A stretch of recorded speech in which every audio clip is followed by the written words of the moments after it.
All right, guys, impromptu, on location, mostly the entire collection of my buddy Todd's watches. We're missing two, which one of them is going to change anyway. One is the Hellson Squadron, which is the same watch that I have, which was a gift from Todd. And then he has a Doxa Clive Cussler, which is going to get flipped. So if you're interested in picking one of those up, let me know. He's going to switch that out for a Diving Star version of the Sub 300 T, right? Because you want the... Maybe the 300. Maybe the 300. We're not sure yet. But he wants that pop of color, because you'll see here, as great as these are, there's no real pop of color. So great watches, but there's no orange or yellow or anything like that. So we need that pop of color in the collection. So first off, right here, we're going to show Todd's most worn watch, because for his job, he needed something that was tough, not going to get worn out. It's fully tagamented 857 from Sinn, and also extremely legible. So because he's environment he is in, he needs to be able to check the time at a quick glance, which most of us get used to doing on a watch. But I mean, let's admit that some of our watches you have to stare at a little bit longer to tell the time, let alone the fact that you're just admiring it. But this one's easy to get that time quickly off from. So, and you can see it's held up great. There might be a little bit of wear here, but overall these things hold up really well. So next up is a Colorado watch, field watch, which Todd waited quite a while for. This was a pretty big project from the brand, and they turned out great.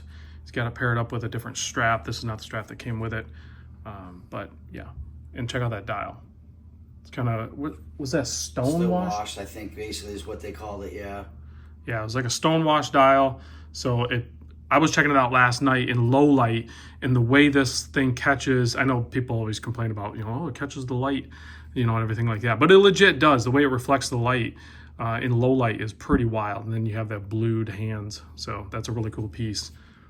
And it's, Todd's in Colorado, and Colorado Watch Company is in Fort Collins, Colorado. So it's kind of cool to have something that is developed like that in the area.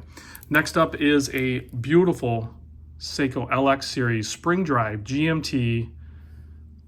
Beautiful. I don't know if I can catch you can see a little bit of different, there you go. You can kind of see the way the two-tone is on the bezel, which is a friction fit bezel. I've done a video on a different colorway of this watch, but not this one. But really nice lightweight titanium. And although the clasp is small, it hides a little feature of a quick adjust. You just push these buttons here, and we have an on-the-fly toolless quick adjust there.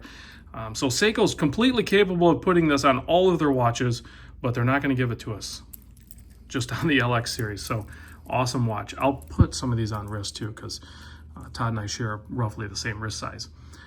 Next up, Christopher Ward. A lot of people don't even know this watch exists. There was this one, which is called the Snow Leopard, and then there was a blue one. What is that? Blue Marine. Blue Marine. There's a blue one, which I have another buddy of mine that has a Blue Marine that he's selling because he picked up one of these.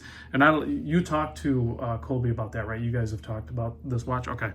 So yeah, these are not easy to find. They didn't make a lot of these. 150. Only 150 of these, and it houses the in-house Christopher Ward SH21 movement. Check out that movement.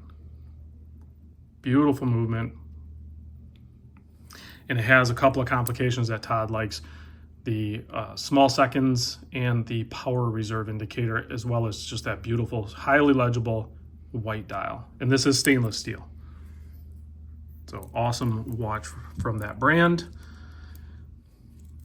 This one here is probably one of the only watches I think in Todd's collection that was more, not quite an impulse buy. I don't think Todd ever really impulse buys, but definitely inspired by just the pure aesthetics of it. It just resonated with him. The Black Bay 41 with the stainless steel bezel. And it's the older, I don't think they've updated this one, and maybe they will in the future, but it has that more slab side, but it's almost an illusion that it's mitigated because of that stainless steel bezel. It just kind of shrinks the watch a little bit. Instead of having the, the blue bezel one they had or the red bezel one, this one just kind of has a different appearance altogether.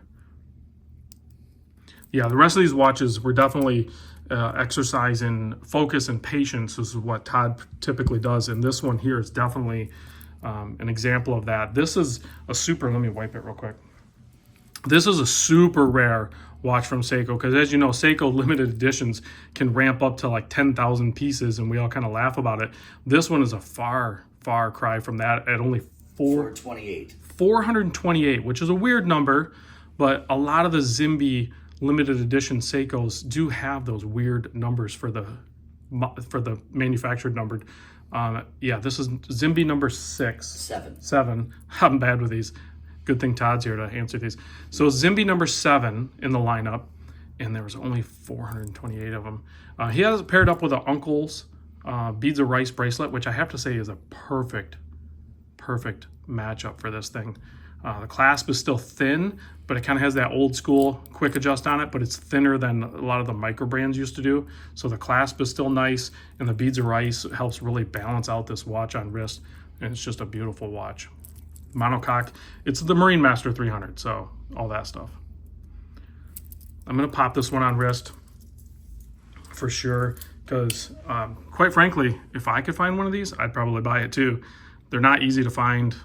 You probably, once you find your watch and you buy it, do you still keep it in your search history? Do you still like I'll keep them in mind just in case someone's like, hey, I really want one of those. And, oh yeah, I keep my eyes peeled for other, help other people find well one. That's how you got my squadron, so. Right, exactly. But the biggest thing about those is the price that I scored that for is much lower than you're going to find typically on eBay or Chrono 24. They're just usually over 4,200 if you can find them.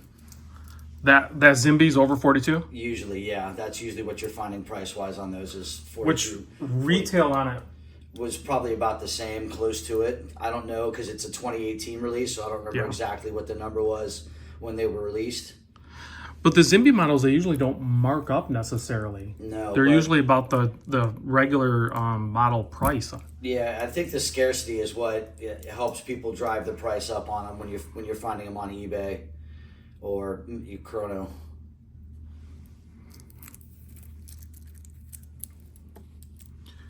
I'll try to get, we're already getting a little long on the video, but I'll try to get, yeah, I'm not going to put the collar on. I fumble with the straps too much. I'll try to get a loom shot. We're in a hotel in Long Beach, so it's hard to get. Yeah, I can see why Todd wears it. And this is a 43 millimeter, and it legit just doesn't seem like a 43. It seems like just the right size for this watch or something. I don't know. It's such a good watch. So thanks for watching, everybody. And again, big thanks to Todd for sharing his collection. I'll see you on the next vid.